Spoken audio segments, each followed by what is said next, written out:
So let's say our question, if f and g are two functions from real number to real number defined as fx equals to mod x plus x and gx equals to mod x minus x, then we have then fog of x या फिर हम इसको बोलते हैं f of gx for x less than zero, it means सारे के सारे negative x के लिए हमें निकालना है।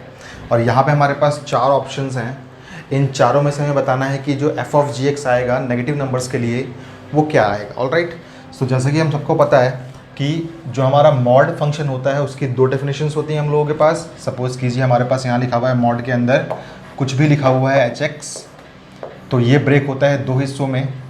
एक इसका हिस्सा होता है पॉजिटिव का फंक्शन, यानी कि जो यहाँ लिखा है वो हूबहू आप लिख दें, और एक होता है नेगेटिव में आप इस चीज़ को लिख दें। पॉजिटिव वाली चीज़ कब होती है? जब ये hx आपका पॉजिटिव होता है, एंड नेगेटिव कब होता है? जब ये hx आपका लेस देन ज़ीरो होता है। ऑलराइट, सो ये आपको पार्ट नहीं करना, समझाने के लिए पार्ट था ये वाला। नाउ सॉल्यूशन यहाँ से है इसका। fx इज इक्वल्स टू जो है हमारे पास वो है mod x plus x. Okay, so हम जानते हैं मॉड टूटेगा हमारा दो हिस्सों में, सो हम बोल सकते हैं एक ये मॉड टूटेगा तो हो जाएगा यहाँ पे पॉजिटिव x, कब? जब x आपका पॉजिटिव होगा, और ये हो जाएगा नेगेटिव x जब x आपका नेगेटिव होगा। ऑलराइट, सिमिलरली जो आपका gx है आप लोगों के पास वो लिखा हुआ है मॉड x माइनस एक्स, सो आपको पता है ये हो जाएगा पॉजिटिव x जब x पॉजिटिव होगा, और माइनस x जब आपका x नेगेटिव होगा। सो इस डेफिनेशन के हिसाब से हम कह सकते हैं कि जो हमारा fx बनेगा एक्चुअल में वो बनेगा कुछ ऐसा। अगर हमारा x पॉजिटिव होगा देन हमारे पास जो फंक्शन बन के आएगा यहाँ पे इसकी वैल्यू रिप्लेस हो जाएगी पॉजिटिव x से, so positive x plus x is 2x, and जब हमारा x नेगेटिव होगा तो negative x plus x is 0। Similarly जो हमारा gx ऑब्टेन होगा हमें, वो देखिए क्या ऑब्टेन होगा। जब x आपका पॉजिटिव होगा तो इसकी पॉजिटिव वाला पार्ट आएगा यहाँ पे, यानी कि x minus x is 0, and then जब x हमारा नेगेटिव होगा, यहाँ पे इक्वल टू 0 नहीं आएगा, जब x हमारा नेगेटिव होगा देन ये हो जाएगा minus x, and minus x is what? Minus का 2x। सो हमने अपने फंक्शंस को रीडिफाइन कर लिया by expanding this modulus of x। Alright, now अब हमें निकालना है फॉग ऑफ x। हम सबको पता है कि फॉग ऑफ x का मतलब जो होता है वो होता है f ऑफ gx एक्चुअल में। ऑलराइट, सो अब हमें निकालना है किसके लिए? फॉर नेगेटिव x के लिए निकालना है हम लोगों को। तो ध्यान से देखिए क्या होगा यहाँ पे, अगर हम लोग इस gx के अंदर नेगेटिव x पुट करते हैं तो देखिए हमारे पास कौन सी डेफिनेशन फॉलो अप होगी। सो नेगेटिव x के लिए हमारे पास gx का ये रूप फॉलो होगा। ऑलराइट, सो हम इसको बोल सकते हैं, दिस इम्प्लाइज दैट ये हमारा बन जाएगा this part is f of what? f of minus का 2x। ओके, याद रखिएगा x हमारे पास हमें नेगेटिव लेके चलना है। अब मुझे बताइए एक चीज़ फटाफट, जब आपका x नेगेटिव होगा तो नेगेटिव ये वाला पार्ट है, एंड ऑलरेडी यहाँ पे नेगेटिव साइन लगा हुआ है, इट मीन्स अंदर इसके बन जाएगा पॉजिटिव। और हम सबको पता है कि अगर f के अंदर हमारे पास पॉजिटिव है, अगर f के अंदर हमारे पास पॉजिटिव है देन वो इस रूल को फॉलो करेगा। इट मीन्स जो भी x के अंदर है वो ट्वाइस ऑफ, जो भी f के अंदर है वो ट्वाइस ऑफ के फॉर्मेट में लिखा जाएगा। ऑलराइट, सो हम इसको बोल सकते हैं क्या? इसको हम बोल सकते हैं क्या? f के अंदर क्या पार्ट है हमारा? तो f के अंदर हमारा ये वाला पार्ट है, सो ये हो जाएगा ट्वाइस ऑफ ये वाला part which ultimately gives us what? Minus का 4x। सो हम बोल सकते हैं कि फॉग ऑफ x जो हमारे पास एक्चुअल में आ रहा है वो क्या आ रहा है? वो ध्यान से देखिए, वो हमारे पास ये d पार्ट आ रहा है। यहाँ पे सबसे इंपॉर्टेंट समझने के लिए वाला पार्ट ध्यान से दोबारा देख लीजिए इस चीज़ को। जब आपका x नेगेटिव होगा तो gx जो होगा वो इस रूल को फॉलो करेगा। सो हमने gx की जगह पे इस फंक्शन को पुट कर दिया। नाउ अब इस फंक्शन के अंदर जो इनपुट वैल्यू है वो पॉजिटिव है या नेगेटिव है ये आपको ऑब्जर्व करना पड़ेगा।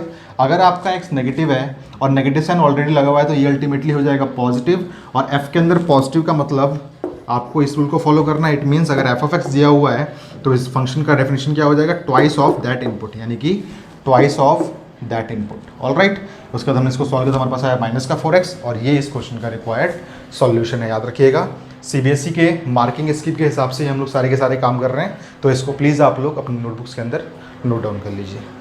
सो let's see our next question. The principal value of cot inverse minus root 3 is -π/6, π/6, 2π/3 और 5π/6। ऑलराइट, सो जैसा कि हम सबको पता है कि कॉट इनवर्स x की जो प्रिंसिपल ब्रांच होती है हमारे पास वो होती है 0 से लेके पाई, बोथ वैल्यूज़ हमारी नॉन इंक्लूडेड रहती हैं वहाँ पे।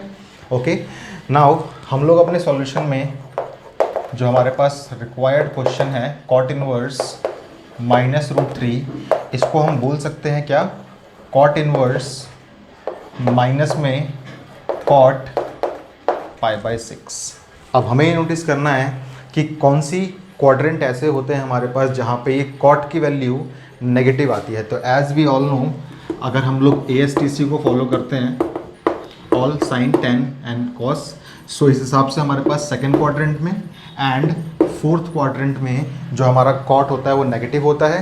सो हम लोग इसको बोल सकते हैं cot inverse, we can write this thing as cot π - π/6 और कॉट इनवर्स कॉट 2π - π/6, बिकॉज यही दो वैल्यूज़ हमारे पास ऐसी हैं अगर हम सिर्फ 360 तक एंगल ले रहे हैं तो, जिसके हिसाब से इनको सॉल्व करने पे हमें माइनस का कॉट π/6 मिलता है और इसको सॉल्व करने पर भी हमें माइनस का कॉस π/6 ही मिलता है। ऑलराइट, सो ध्यान से देखिए, ये हो जाएगा हमारे पास cot inverse, we can write this thing as cot 5π/6 और cot inverse cot and this will be 11π/6।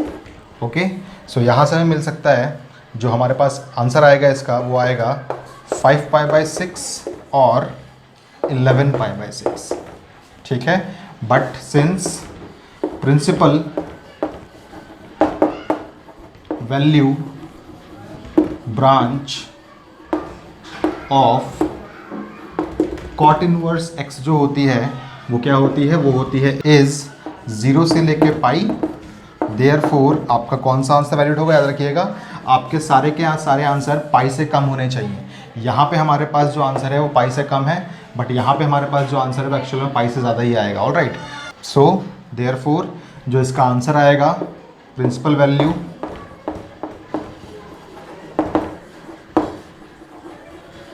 Of cot inverse -√3 is, वो क्या बन जाएगा, सिर्फ ये वाला पार्ट होगा, ये वाला पार्ट रिजेक्ट हो जाएगा हमारा। सो ये हो जाएगा 5π/6। ऑलराइट, सो ये इस क्वेश्चन का रिक्वायर्ड सॉल्यूशन है, इसको भी प्लीज़ आप लोग नोटबुक्स के अंदर अपनी नोट डाउन कर लें।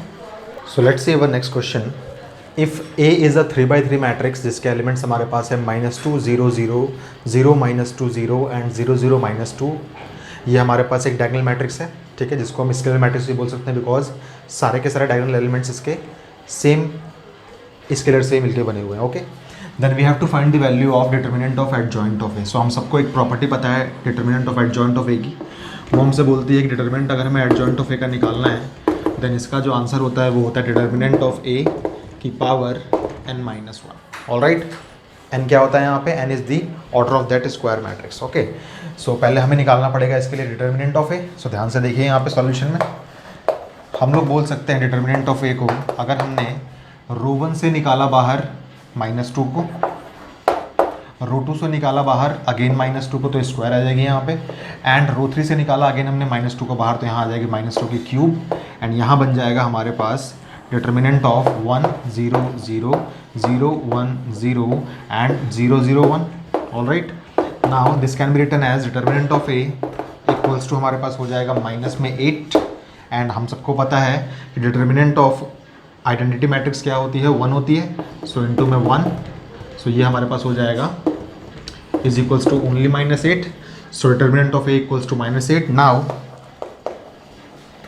Determinant of adjoint of A जो हमारे पास होता है वो क्या होता है, वो होता है डिटर्मिनेंट ऑफ ए की पावर n-1। ऑलराइट, सो ये हो जाएगा हमारे पास, this will be implies that determinant of adjoint of A is equals to, ये हमारे पास हो जाएगा -8 की पावर, ऑर्डर कितना है इसका, तो ऑर्डर इसका 3/3 है, तो यहाँ हो जाएगा 3 - 1 and this will give us what, this will give us -8 की power 2 which will again give us what, determinant of adjoint of A is equals to 64 हमारे पास आएगा। सो यहाँ पे कोई ऑप्शन है ऐसा, हाँ हमारे पास ए ऑप्शन है जो कि इसका करेक्ट आंसर है। Okay, so let's see our next question.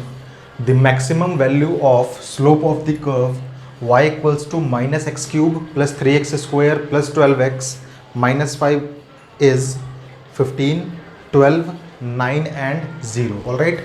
सो यहाँ हमसे बोल रहा है मैक्सिमम वैल्यू भी पूछ रहे हैं हमसे and slope of the curve भी पूछ रहा है. तो हम सबको पता है स्लोप ऑफ द कर्व कैसे निकालते हैं हम लोग. सो हम लोग निकालते हैं उसको dy/dx करके.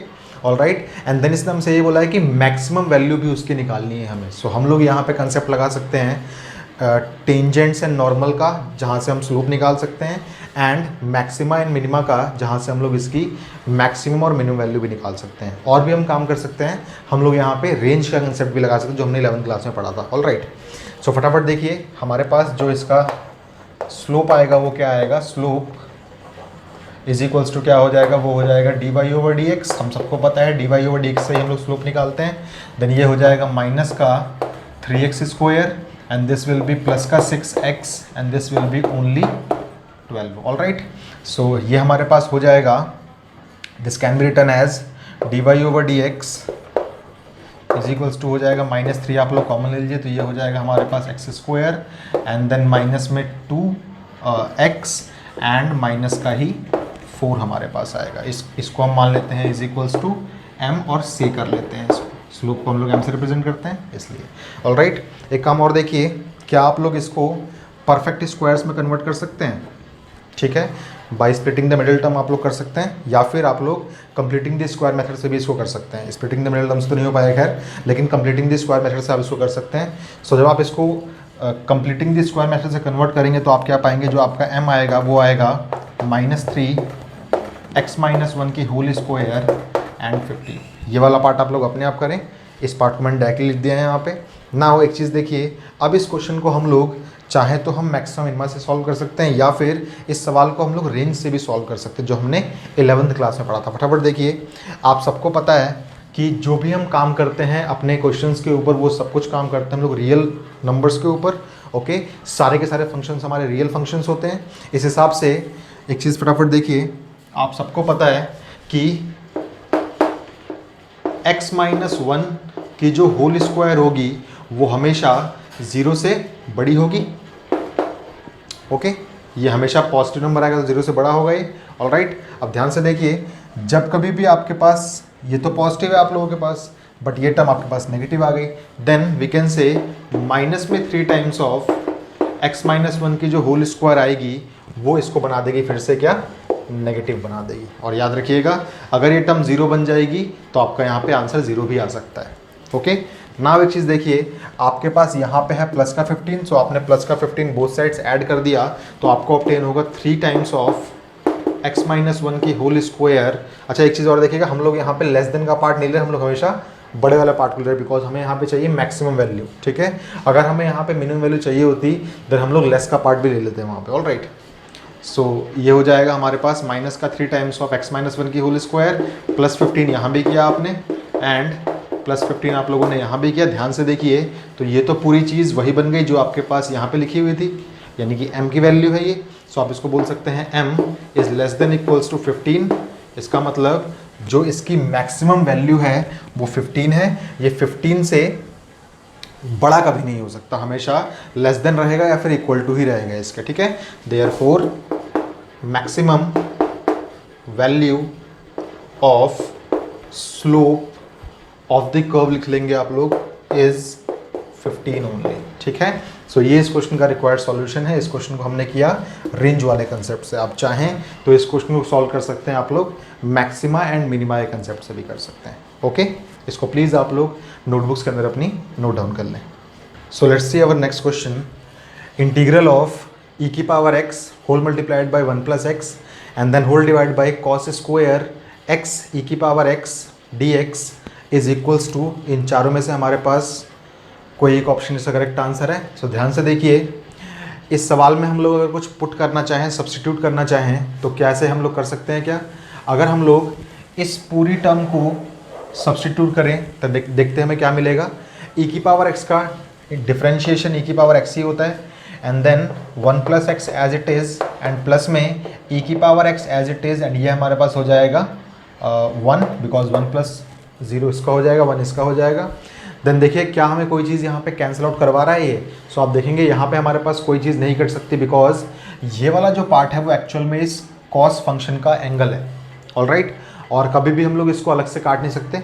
अब बशर्ते हम लोग यहीं पे कुछ मल्टीप्लाई डिवाइड क्यों ना कर दें, बाहर से तो हम इसके अंदर कुछ काट नहीं सकते। ऑलराइट, सो ध्यान से देखिए हमारे पास एक और पॉसिबिलिटी क्या बनती है, अब क्यों ना हम इस एंगल को ही कुछ मान लें। सो हम सवाल को हम प्रोसीड करते हैं। पुट हमने कर दिया यहाँ पे x e की पावर x को मान लीजिए हम लोगों ने t मान लिया। देन यहाँ पे अप्लाई होगा आपका प्रोडक्ट रूल। इसके हिसाब से क्या हो जाएगा, फर्स्ट फंक्शन का differentiation second function as it is plus first function as it is and second का डिफरेंशिएशन तो e की पावर x ही होता है। और याद रखिएगा ये पूरे में x फंक्शन अप्लाई था तो ये हो जाएगा dx और यहाँ पे हमारे पास हो जाएगा ये dt। ऑलराइट, देन ध्यान से देखिए इन दोनों टर्म्स में से आप लोग e की पावर x को ले सकते हैं कॉमन और ये हो जाएगा 1 प्लस में x, ये पूरा मल्टीप्लाई हो रहा है dx के साथ और यहाँ हो जाएगा dt। सो आप बोल सकते हैं dx is equals to dt upon में ये पूरी टर्म e की power x 1 plus x. Now अब आप क्वेश्चन पे आइए अपने और रिक्वायर्ड चेंजेस कीजिए। सो ये हो जाएगा इंटीग्रेशन ऑफ e की power x 1 plus x and then ये हो जाएगा कॉस स्क्वायर, आपने इस पूरी टर्म को t मान लिया था। सो यहाँ हो जाएगा हमारे पास t एंड dx की जगह पे आप क्या पुट कर सकते हैं, आप पुट कर सकते हैं dt अपॉन व्हाट e की power x 1 plus x. So ये दोनों टर्म्स यहाँ से कैंसिल आउट हो जाएंगी। देखिए आपको क्या ऑब्टेन होगा, तो आपको ऑब्टेन होगा इंटीग्रेशन ऑफ 1 अपॉन में कॉस स्क्वायर t dt, जिसको आप बोल सकते हैं integration of sec square t dt। और आप सबको पता है कि सेक स्क्वायर का इंटीग्रेशन क्या होता है आप लोगों का, सो वो होता है आप लोगों का tan, और जो एंगल है वो लगा दीजिए, तो एंगल है आपके पास t और प्लस में एक c लग जाएगा आप लोगों के पास। ठीक है, नाउ याद रखिएगा जब कभी भी आप कोई चीज़ पुट करते हैं तो वो आपके आंसर में रिफ्लेक्ट नहीं होनी चाहिए। सो आप लोग क्या करेंगे, अब t की वैल्यू को पुट कर देंगे। सो ये हो जाएगा आपके पास tan, t is what, t is x की power ex, alright, and plus में c। सो देखिए ऐसा कोई ऑप्शन है क्या हमारे पास, सो ऐसा ऑप्शन हमारे पास पहला ही है। सो देयरफॉर ये इसका रिक्वायर्ड सॉल्यूशन है और इसका क्या आंसर है हमारा ए पार्ट। ऑलराइट, सो इसको प्लीज़ आप लोग नोटबुक्स के अंदर अपनी नोट डाउन कर लें। So let's see our next question. The degree of the differential equation, हमारे पास इक्वेशन क्या है वो है x square multiplied by d2y upon में dx स्क्वायर is equals to whole bracket लगा हुआ है यहाँ पे, यहाँ लिखा हुआ है x dy over dx minus y की होल क्यूब है यहाँ पे। ठीक है, तो ध्यान से देखिए आप लोग यहाँ पे आप लोगों के पास जो हाईएस्ट ऑर्डर है इस डेरिवेटिव का, डिफरेंशियल इक्वेशन का सॉरी, वो कितना है, वो है यहाँ पे 2। ओके, और यहाँ पे है वैसे इसका ऑर्डर 1। तो याद रखिएगा अगर यहाँ पे भी हमारे पास 2 होता देन हमें नेसेसरी हो जाता कि हम इस पावर को सॉल्व करें पहले यहाँ पे। ठीक है, बट हमारे पास जो हाईएस्ट ऑर्डर दिख रहा है यहाँ पे वो यहीं पे दिख रहा है और यहाँ पे कोई एक्सपोनेंट लगा भी नहीं हुआ हमारे पास। तो हम क्या बोलेंगे, since the degree of the highest order derivative is, कितनी है इसकी डिग्री है 1, is 1, therefore the degree of given differential equation आप पूरा लिखेंगे is what, is only 1। याद रखिएगा यहाँ अगर ये हमसे पूछता कि इसका ऑर्डर क्या है तो ऑर्डर कितना है मैक्सिमम यहाँ पे 2, तो ऑर्डर इसका हो जाता है 2, डिग्री हो जाती है इसकी 1। याद रखिएगा एक और चीज़, अगर यहाँ पे हाईएस्ट ऑर्डर वाली टर्म्स इसके अंदर होती देन हमारे लिए नेसेसरी हो जाता कि हम लोग इसको भी यहाँ पे सॉल्व करें, बिकॉज हो सकता था कि यहाँ पे हमारे पास d2y का जो पावर बनती वो कुछ और बन जाती। ऑलराइट, सो ये इस क्वेश्चन का रिक्वायर्ड सॉल्यूशन है, इसको भी प्लीज़ आप लोग नोटबुक्स के अंदर अपनी नोट डाउन कर लें। So let's see our next question. The value of p for which this vector is a unit vector is 0, 1 by root 3, 1 and root 3। सो हम सबको पता है कि एक यूनिट वेक्टर का जो मैग्नीट्यूड होता है हमारे पास वो 1 होता है। सो क्यों ना हम इसका मैग्नीट्यूड निकालें और उसको इक्वेट कर दें हम लोग 1 से। सो हमारे पास गिवन वेक्टर क्या है, तो गिवन वेक्टर है हमारे पास, इसको हम बोल सकते हैं p times of i cap plus में p times of j cap and plus में p times of k cap. Alright, so since the given vector, इसको हम मान लेते थोड़े टाइम के लिए, is equals to a vector, और से कर लेते हैं हम लोग इसको, ठीक है ना। Since the given vector is a unit vector, what does it mean? It means magnitude of A vector जो हमारे पास हो जाएगा वो हो जाएगा 1, विच इंप्लाइज दैट मैग्नीट्यूड का फॉर्मूला क्या होता है, अंडर रूट के अंदर जो भी कोफिशिएंट्स लगे हैं सबके स्क्वायर कर देंगे हम लोग, तो ये हो जाएगा p square plus p square and plus p square must be equals to 1, which gives us what, root के अंदर 3 times of p square must be equals to 1, which gives us what, which gives us root 3 p must be equals to 1. Okay, then it will give us what, it will give us p equals to 1 by root 3. So ऐसा कोई option है क्या हमारे पास? देखिए हमारे पास B option है. सो इस question का रिक्वायर्ड सॉल्यूशन है, इसको भी प्लीज़ आप लोग नोट डाउन कर लें. So let's see our next question. The coordinate of the foot of perpendicular drawn from the point -2, 8 and 7 on the xz plane is, ये हमारे पास चार ऑप्शंस गिवन है. एक बात याद रखिए, अब हम लोगों के पास यहाँ पे एक पॉइंट गिवन है. जो पॉइंट है हमारे पास क्या, वो है -2, 8 and 7 एंड देन ये हमारे पास मान लीजिए हमारा xz प्लेन है और ये हमारे पास ये गिर रहा है, तो हमें इस फुट ऑफ द परपेंडिकुलर का अब कोऑर्डिनेट्स निकालने हैं. सो ये सवाल तो काफ़ी लेंदी होता है, ठीक है, और 6 मार्क्स में अमूमन पूछा जाता है. बट ध्यान से देखिए, यहाँ इसने हमसे बोला है find the foot coordinates of the foot of the perpendicular drawn from this point on the x z plane. यानी कि जो ये पॉइंट हमारे पास आएगा वो पॉइंट लाई कर रहा है हमारे एक्स जेड प्लेन के अंदर, और हम सबको पता है कि एक्स जेड प्लेन के अंदर जितने भी पॉइंट्स होते हैं उन सबके जनरल फॉर्मेट क्या होता है, वो होता है something, zero and let's say something. याद रखिएगा, उसका एक्स कोऑर्डिनेट कुछ ना कुछ होना चाहिए, जेड कोऑर्डिनेट कुछ ना कुछ होना चाहिए, बट वाई कोऑर्डिनेट उसका होना चाहिए हमेशा जीरो. सो देखिए इस फॉर्मेट में कोई भी ऑप्शन आपके पास गिवन है क्या, तो आप पाएंगे ये सी ऑप्शन जो है हमारे पास वो इस फॉर्मेट में है. देयरफॉर आप क्या बोल देंगे, the coordinate of the foot of the perpendicular drawn from the point -2, 8, 7 on the x z plane is given by what, given by -2, 0 and 7. Alright, so ये इस क्वेश्चन का रिक्वायर्ड सॉल्यूशन हो जाएगा आप लोगों के लिए. इसको प्लीज़ आप लोग नोटबुक्स के अंदर अपनी नोट डाउन कर लें. So let's see our next question.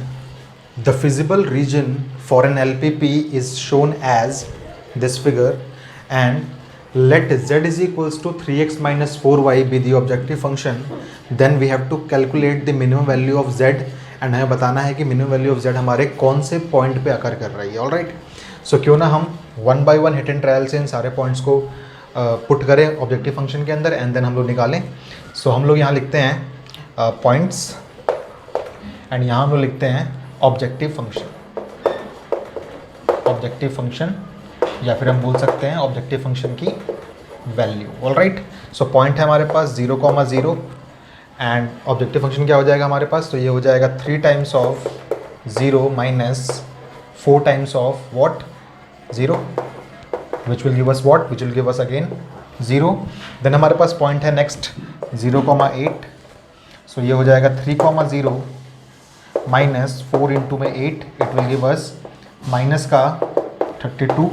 And then हमारे पास पॉइंट है 5,0, so this will give us 3 into 5 minus 4 into 0 which will give us what, 15. And then we have point 4,10, so ये हो जाएगा 3 into 4 minus 4 into 10, so 12 minus 40 is what, 28 I guess. Alright, so clearly the minimum value of z is eight the point 0,8. ठीक है, सो हम बोलेंगे therefore the minimum value of z occurs at point, which point, 0,8 and the minimum value यानी कि z min जो हमारे पास आएगा वो कितना आ रहा है, -32. ठीक है, सो ये इस क्वेश्चन का रिक्वायर्ड सॉल्यूशन है. इसको भी प्लीज़ आप लोग ध्यान से नोट डाउन कर लें. So let's see our next question. If y equals to tan inverse x plus cot inverse x हमारे पास एक फंक्शन दिया है, then x belongs to real number हमसे बोल रहा है, then we have to find dy over dx. So as we all know tan inverse x plus cot inverse x जो हमारे पास होता है वो क्या होता है, वो π/2 के बराबर होता है. तो आप बोलेंगे since tan inverse x plus cot inverse x is equals to आप लोगों के पास π/2 होता है, वेयर आपका जो x होता है वो कोई भी रियल नंबर हो सकता है, तो x belongs to any real number, हम बोल जानते हैं इस चीज़ को, गिवन भी है वहाँ पे वैसे। सो आप बोल सकते हैं देयरफॉर y इक्वल्स टू हो जाएगा, ये पूरी चीज़ हो जाएगी आपकी π/2 एंड देन dy/dx करना है आप लोगों को। यहाँ पे हमारे पास कोई भी x नहीं है, सिर्फ एक कांस्टेंट है, सो ये हो जाएगा हमारे पास 0। सो ये इस पार्ट का रिक्वायर्ड सॉल्यूशन हो गया हमारे लिए, ठीक है। नाउ हमारे पास इसका एक और पार्ट भी है। सो देखिए आपसे क्या बोल रहा है, वो आपसे बोल रहा है कि if cos xy is equals to k where k is some constant and x into y is not equals to n pi, यानी कोई मल्टीपल ऑफ पाई नहीं है हमारे पास, वरना ये क्या हो जाएगा हमारे पास कुछ 1 या फिर -1 के टर्म्स में नंबर्स आएंगे इसके, ऑलराइट। देन आपसे बोल रहा है कि then find the value of dy/dx। So हम इसको फटाफट निकालते हैं, फटाफट देखिए हमारे पास है cos xy is equals to k है हमारे पास, और हमें इसी में से फॉर्म करना है dy/dx को, ऑलराइट। सो हमने कहा differentiating both sides with respect to x हमने कर लिया, ठीक है।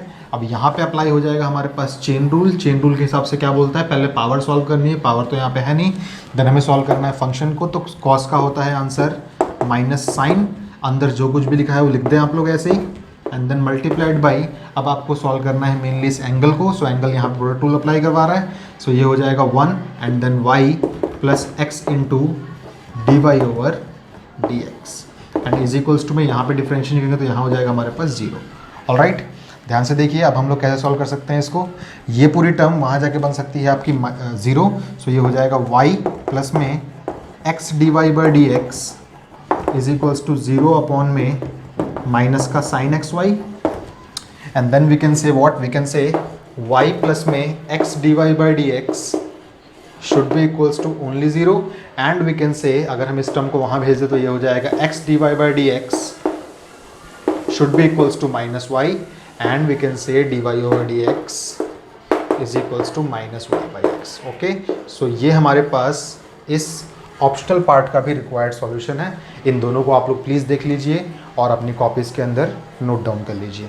सो let's see our next question, the value of lambda so that fx equal to lambda x if x is less than equals to pi and cos x if x is greater than pi is continuous at x equals to pi is, हमें lambda की value यहाँ पे लिखनी है। सो आप सबको पता है, सबसे पहले हमें काम कर लेते हैं, ये फंक्शन का ब्रेकिंग पॉइंट जो है वो है सिर्फ पाई। सो पाई से बड़े के लिए आपका फंक्शन फॉलो कर रहा है cos x को, एंड पाई से छोटे के लिए आपका फंक्शन फॉलो कर रहा है लैम्डा x को। हालांकि इस सवाल में रिक्वायरमेंट नहीं थी, फिर भी मैंने लिख दिया आप लोगों के लिए, क्योंकि ऐसे ही करने पे सवाल हमें ज़्यादा समझ में आता है, ऑलराइट। सो ध्यान से देखिए, since fx is continuous at x equals to pi, it means what, it means left hand limit is equals to right hand limit is equals to f of pi होना चाहिए हमारे पास at x equals to pi, LHL at x equal to pi and RHL at x equal to pi is equals to f of pi हमारे पास होना चाहिए, which implies that limit x tends to pi negative f of x is equals to limit x tends to pi positive f of x, and what is f of pi, तो equal to pi यहाँ लगा हुआ है, f of pi क्या हो जाएगा आपके पास, ये हो जाएगा आप लोगों के पास lambda into x is what, x is pi, okay. देन आप सबको पता है कि पाई नेगेटिव का मतलब माइनस पाई पुट करना नहीं होता, पाई नेगेटिव का मतलब पाई से छोटे के लिए आपका फंक्शन कौन सा डिफाइन हो रहा है। सो देखिए पाई से छोटे के लिए आपका फंक्शन अप्लाई होगा ये वाला। सो आप बोल सकते हैं इसको, this implies that limit x tends to pi negative and fx की जगह पे आप पुट कर सकते हैं lambda into x. Similarly limit x tends to pi positive का मतलब क्या होता है, आपका फंक्शन पाई से बड़े के लिए कौन सा रूल को फॉलो कर रहा है। तो ये इसकी डेफिनेशन है आपके पास cos x वाली। सो आप यहाँ लिख देंगे cos x और यहाँ आपके पास हो जाएगा पाई लैम्डा बोलिए चाहे लैम्डा पाई बोलिए, आपकी मर्जी है। सो पाई लैम्डा, ऑलराइट। देन ध्यान से देखिए, अब आपका मेन काम होता है इसको पुट करके देखना, क्या हमारे पास कोई अनडिटर्मिनेट फॉर्म तो नहीं आ रही, बट यहाँ पे तो सिंपली आंसर आ जाएंगे। सो ये हो जाएगा हमारे पास lambda into pi is equals to, ये हमारे पास हो जाएगा कॉस पाई, एंड ये हमारे पास हो जाएगा लैम्डा इंटू पाई। सो ये दोनों तो इक्वल हैं, देन हमें यहाँ से इसका आंसर मिलने वाला है। So which implies that cos pi is equals to lambda into pi. ठीक है, अब आप ऐसे मत कर दीजिए कि पाई से पाई यहाँ कैंसिल आउट हो जाएगा, ऐसा कभी नहीं हो सकता। All right, so cos pi की वैल्यू क्या होती है, कॉस पाई की वैल्यू होती है -1 is equals to lambda into pi, and we can say lambda equals to minus का 1 में पाई। सो ये इस क्वेश्चन का रिक्वायर्ड सॉल्यूशन है। So the value of lambda is what, the value of lambda is minus का 1 में पाई। ओके, सो इस चीज़ को प्लीज़ आप लोग नोटबुक्स के अंदर अपनी नोट डाउन कर लें। So let's see our next question, the equation of the tangent to the curve y equal to secant x at the point 0,1 is. सो हमें यहाँ पे इक्वेशन ऑफ टेंजेंट की निकालनी है। सो हम सबको पता है इक्वेशन ऑफ टेंजेंट किसी पर्टिकुलर पॉइंट पे निकालने के लिए सबसे पहले हमें चाहिए होता है उसका स्लोप, और हमें पता है किसी भी कर्व का जो स्लोप हम लोग निकालते हैं, अगर वो कर्व हमारा y इक्वल्स टू के फॉर्मेट में दिया है, देन वो होता है dy/dx। ऑल राइट, सो हम सबसे पहले बोलेंगे slope of the tangent at any point x, y, general point है ये वाले।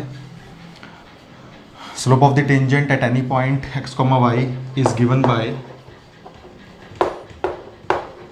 कैसे गिवन कर सकते हैं हम लोग इसको, सो वो हमारा होता है dy/dx एट दैट पॉइंट, यानी कि x, y पे, विच implies that dy/dx eight the point x, y हमारे पास देखिए कितना हो जाएगा इस हिसाब से। सो dy/dx हमारे पास हो जाएगा sec का होता है sec x into tan x। Okay, now अब हमें निकालना है किस पॉइंट पे, 0,1 पे। तो हम क्या बोलेंगे, therefore slope of tangent at 0,1 is given by what, given bye dy/dx eight the point 0,1। सो वो हो जाएगा जहाँ जहाँ x है वहाँ पे 0 पुट करना है, जहाँ जहाँ y आपको 1 पुट करना है। तो आप देखेंगे y तो कहीं पे है नहीं यहाँ पे। सो ये हो जाएगा sec 0 into tan 0। So ultimately we can say that this will be sec 0 is what, sec 0 is 1 and tan 0 is 0। So ultimately will say 0 और इज इक्वल्स टू हम इसको m मान लेते हैं और से कर लेते हैं। ठीक है, now equation of tangent which passes through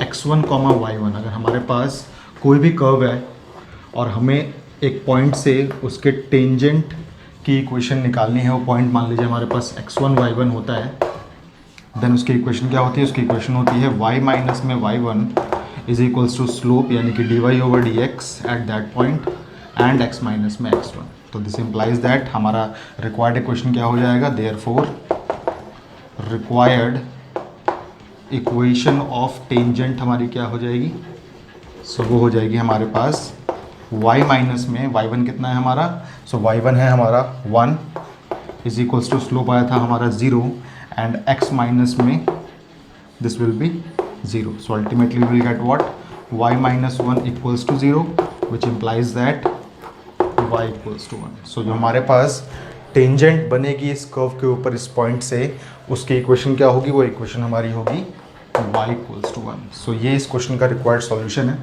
आप लोग प्लीज़ इसको नोटिस कर लीजिए और अपनी नोटबुक्स के अंदर इसको नोट डाउन भी कर लीजिए।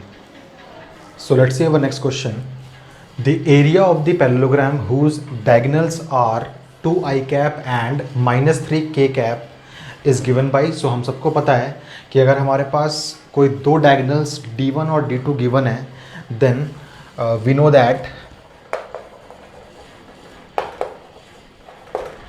Area of what, parallelogram। okay, area of parallelogram whose diagonals are d1 vector and d2 vector is, वो क्या होता है, वो होता है हाफ टाइम्स ऑफ, देन ये आपको क्या करना है यहाँ पे D1 क्रॉस D2 का क्रॉस प्रोडक्ट निकालना है एंड देन उसका मैग्नीट्यूड भी निकाल देना आप लोगों के साथ साथ, ठीक है। देयरफॉर रिक्वायर्ड एरिया क्या हो जाएगा आपका, सो रिक्वायर्ड एरिया जो आपका हो जाएगा वो हो जाएगा half times of, diagonal one आपके पास थी 2i कैप एंड क्रॉस करना है आपको माइनस के 3k कैप के साथ। अब आप सबको पता है कि जो क्रॉस प्रोडक्ट चलता है हमारा वो इस फॉर्मेट में चलता है साइक्लिक प्रोडक्ट में, i j and k। i cross j का आंसर k कैप होता है, j क्रॉस k का आंसर i कैप होता है, k क्रॉस i का आंसर j कैप होता है।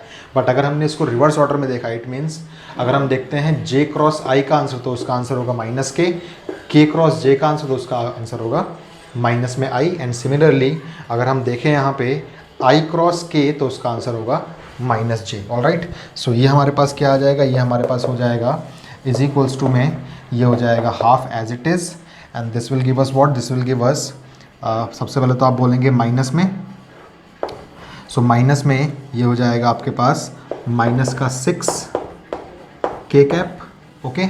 सो आप इसको बोल सकते हैं हाफ टाइम्स ऑफ ओनली 6 का कितना, 6k कैप का मैग्नीट्यूड 6 ही आने वाला है, सो ये हो जाएगा multiplied by 6 and this will be what, this will be 3 square units, okay.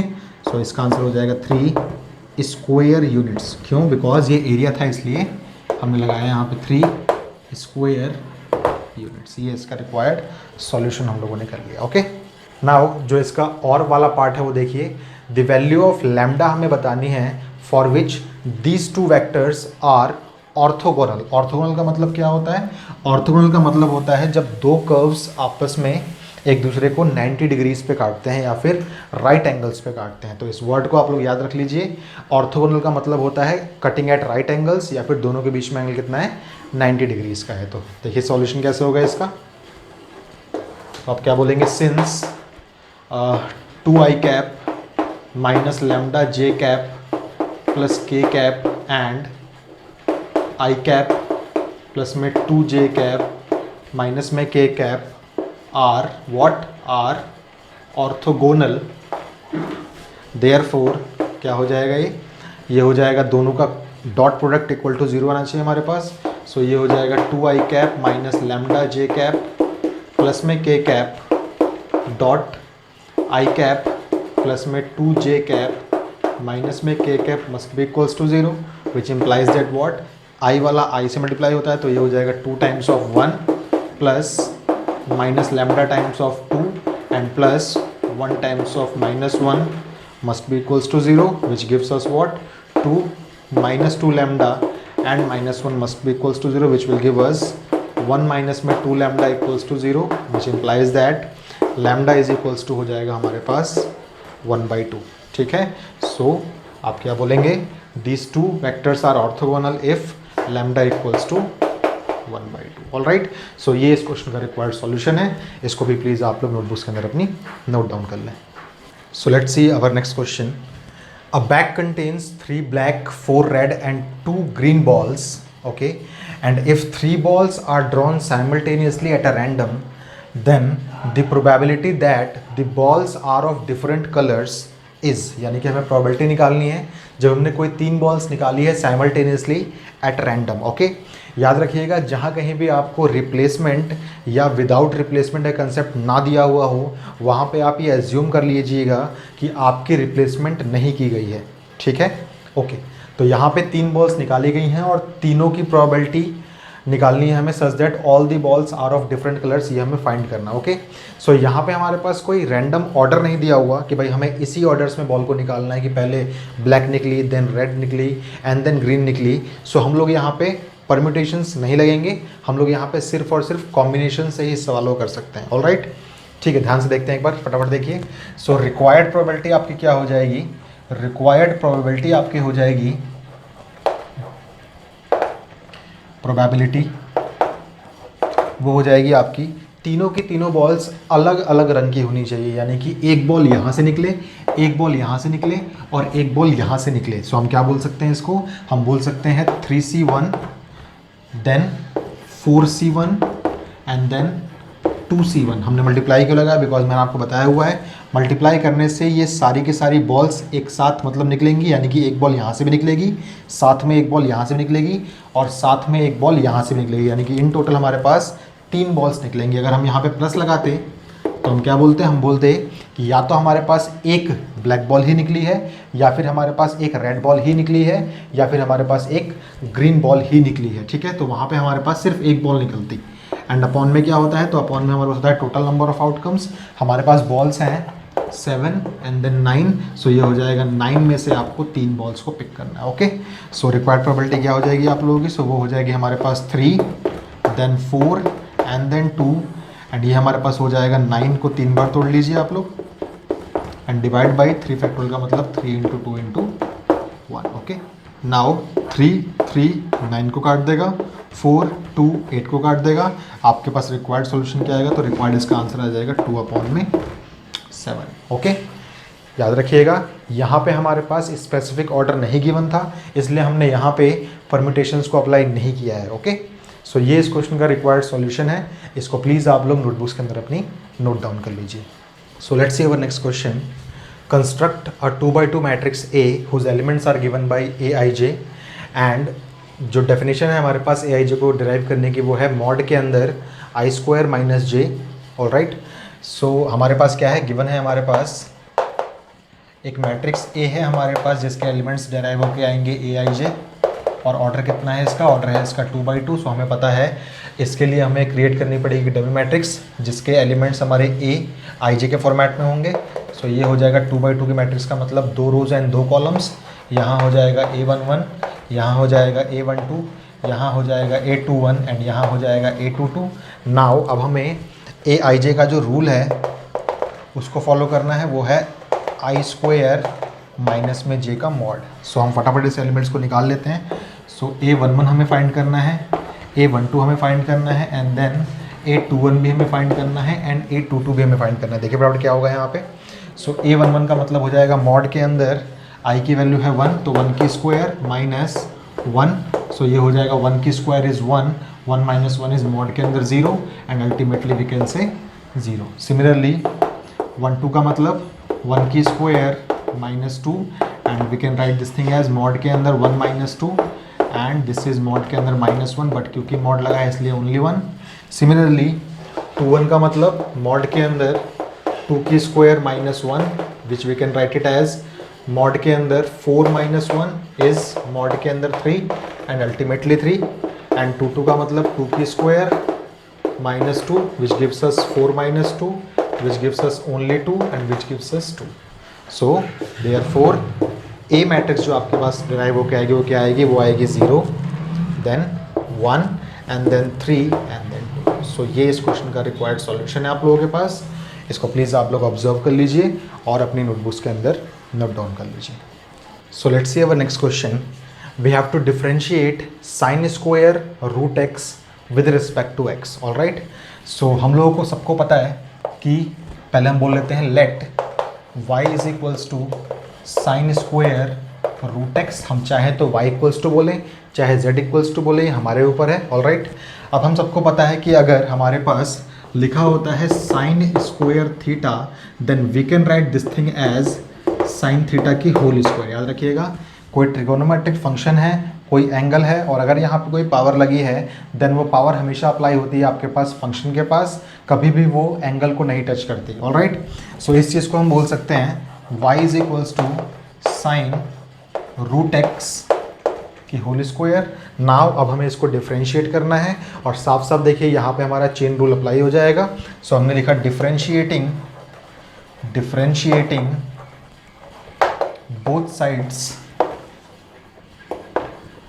With respect to x। So देखते हैं हमें क्या ऑब्टेन होगा।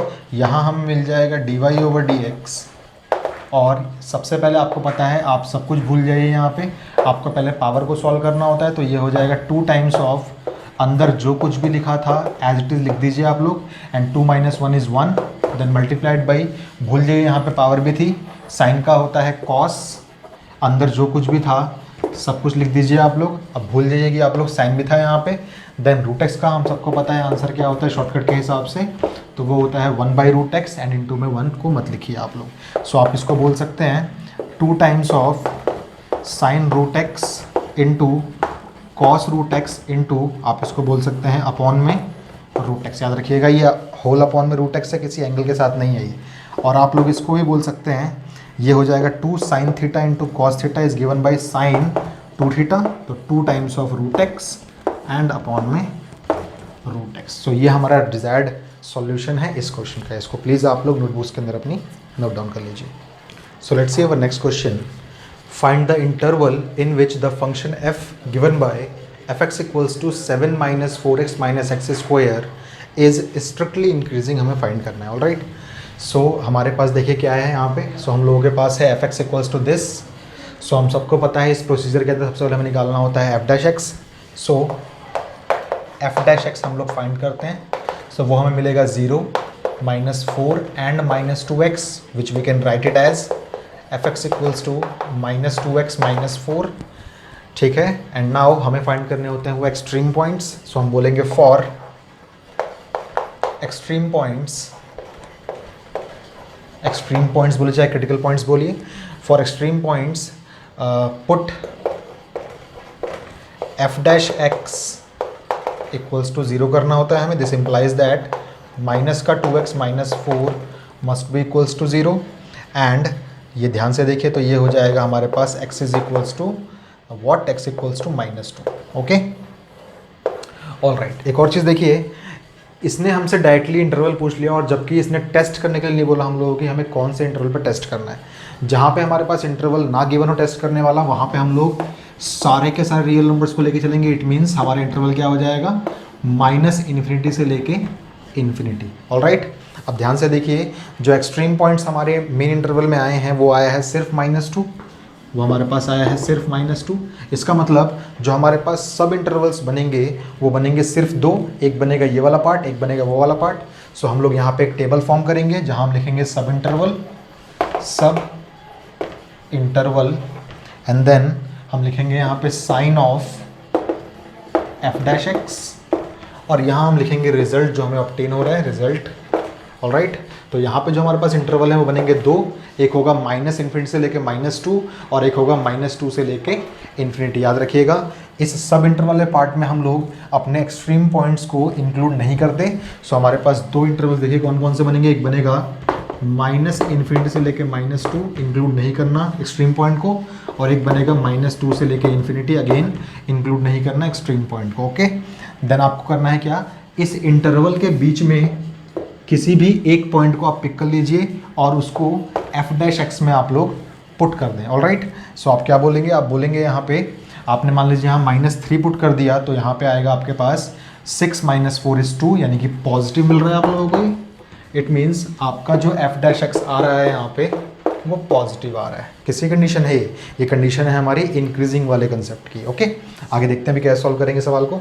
नाउ आप लोगों का मेन काम है अब इस इंटरवल में किसी एक पॉइंट को यहाँ पुट करना। सो आपने मान लीजिए 0 पुट कर दिया, सो ये हो जाएगा -4 ओनली, सो ये हो जाएगा नेगेटिव एंड ये हमें मिल जाएगा f dash x is less than 0। Alright, equal to 0 कभी नहीं हो सकता बिकॉज हमने यहाँ पे क्रिटिकल पॉइंट्स को इंक्लूड किया ही नहीं है। ओके, ध्यान से देखिए फिर। अब आप सबको पता है कि जब आप लोगों को स्ट्रिक्टली इंक्रीजिंग या स्ट्रिक्टली डिक्रीजिंग निकालना होता है देन आप लोगों के यही आंसर्स होते हैं जो उस हिसाब से फॉलो होते हैं। और जब कभी भी आपको इंक्रीजिंग या डिक्रीजिंग निकालना हो देन आप लोग क्रिटिकल पॉइंट्स को भी इंक्लूड कर लेंगे। ऑलराइट, पहले मैं सवाल के हिसाब से काम कर देता हूँ।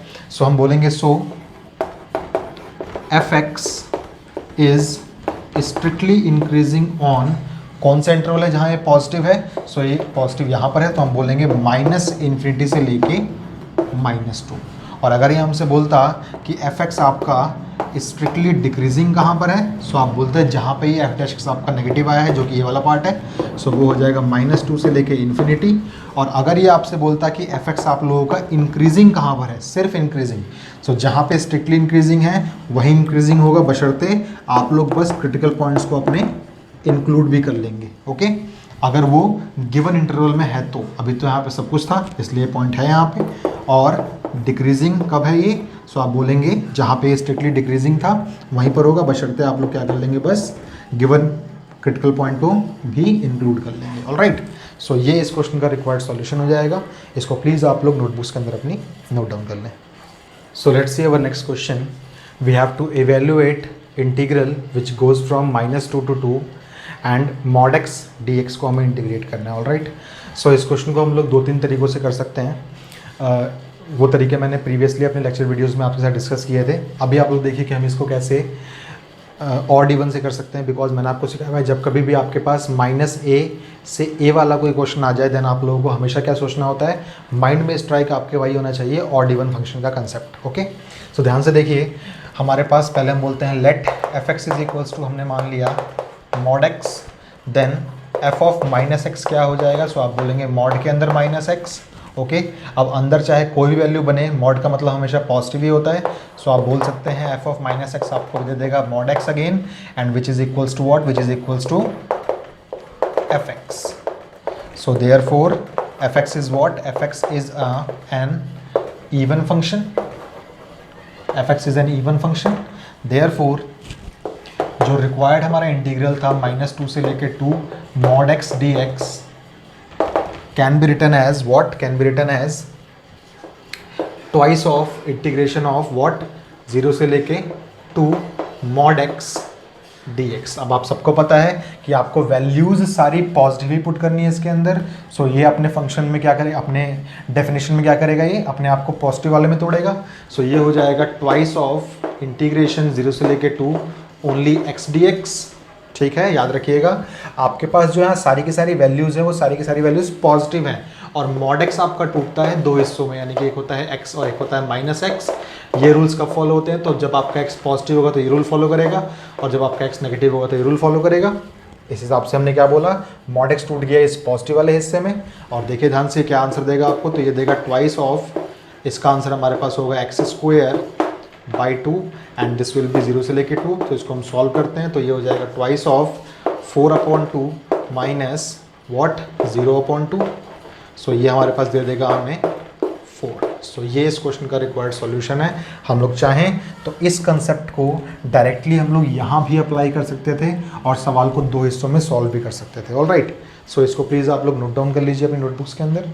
सो next question we have is find integral of dx upon में 9 + 4x²। ऑलराइट, सो ध्यान से ऑब्जर्व कीजिए, तो ये हमारे पास फॉर्म बन सकती है ये वाली, which gives integration of 1 upon में this is x² + a² dx वाली, जिसका आंसर होता है 1 अपॉन में a tan inverse x upon में a + c। सो हम लोग कोशिश करेंगे उस इंटीग्रल को इस फॉर्मेट में कन्वर्ट करने की जहाँ पे हमारे पास x² का कोफिशिएंट 1 होता है। ऑलराइट, सो अगर हम लोग यहाँ पे डिवाइड बाई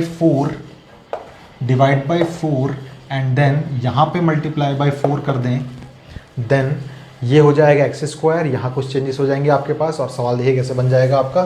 सो आपका सवाल बन जाएगा 1/4 इंटीग्रल dx अपॉन में, ये हो जाएगा आपके पास 9/4 को मैं बोल सकता हूँ 3/2 की होल स्क्वायर एंड प्लस में ओनली x²। तो ध्यान से देखिए, यह है आपका x², यह है आपका a पार्ट, एंड ये तो एक कांस्टेंट है। सो ये हो जाएगा आपके पास 1/4 एज इट इज़। देन आपके पास आंसर होता है 1/a का मतलब हो जाएगा 1/3/2 चला जाएगा इसके ऊपर, and then tan inverse x is variable, so x रहेगा यहाँ पे, एंड a क्या हो जाएगा आपका, तो a हो जाएगा 3/2 का मतलब ये आ जाएगा ऊपर, एंड प्लस में c। थोड़ा सिंप्लीफिकेशन हम लोग करते हैं यहाँ पे। सो ये आपको दे देगा 1/6 tan inverse and 2x/3 plus का c। सो ये इस क्वेश्चन का रिक्वायर्ड सॉल्यूशन हो गया। इसको प्लीज़ आप लोग अपने नोटबुक्स के अंदर नोट डाउन कर लीजिए। So let's see our next question. An unbiased coin is tossed 4 times, then we have to find the probability of getting at least 1 head. Alright, so अगर हम लोग एक कॉइन को टॉस करते हैं 4 times, तो हमको पता है कि हमारे पास 16 आउटकम्स होते हैं, जिसके अंदर हमारे पास हो सकता है 0 बार हेड आए, या फिर 1 बार हेड आए, या फिर 2 बार हेड आए, या फिर 3 बार हेड आए, या फिर 4 बार हेड आए। और अगर हम इन सारे के सारे आउटकम्स को एक साथ लिखें देन हमें पता है कि हमारे पास पूरा पूरा सैम्पल स्पेस हमें ऑब्टेन हो जाएगा। ऐसे इवेंट्स को जिनको कंबाइन करने पे हमें सैम्पल स्पेस मिलता है उसको हम बोलते हैं सेट ऑफ एग्जॉस्टिव इवेंट्स। और हम सबको पता है कि प्रोबेबिलिटी ऑफ एग्जॉस्टिव इवेंट्स का अगर हम सम कर दें तो हमें मिलता है यूनिवर्सल प्रोबेबिलिटी यानी कि 1।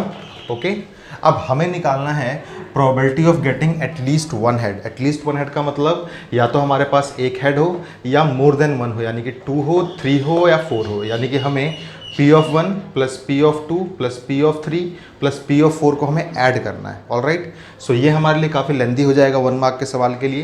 तो देखिए हम एक और चीज़ क्या कर सकते हैं, हम सबको ये वाला पार्ट निकालना है। हम इसको ऐसे ही बोल सकते हैं कि ये वाला पार्ट, इसको हम बोलते हैं कुछ part is equals to 1 minus probability of 0। ये शॉर्टकट हमने लेक्चर वीडियोज़ में भी देखा था आपने। तो देखिए क्या होगा यहाँ पे, अगर हम बोलते हैं सॉल्यूशन कर रहे हैं हम लोग इसका 1 मार्क के according, probability of at least one head can be written as 1 minus probability of no heads. Okay, so क्या आंसर होगा इसका, फटाफट देखिए। इसका आंसर होगा 1 माइनस, एक बार भी हेड हमें कब मिलेगा, जब या तो हमें चारों बार टेल मिले। ठीक है, अब हमें पता है टेल की प्रोबेबिलिटी होती है 1/2, so 1/2 into 1/2 into 1/2 into 1/2 which will give us what, 1 minus में 1/16 which will again give us 15/16। All right, so therefore probability of at least one head is equals to कितना हो जाएगा, वो हमारी हो जाएगी 15/16। सो ये हमारा इस क्वेश्चन का रिक्वायर्ड सॉल्यूशन है। ऑल राइट, इसको आप लोग प्लीज़ नोट डाउन कर लें।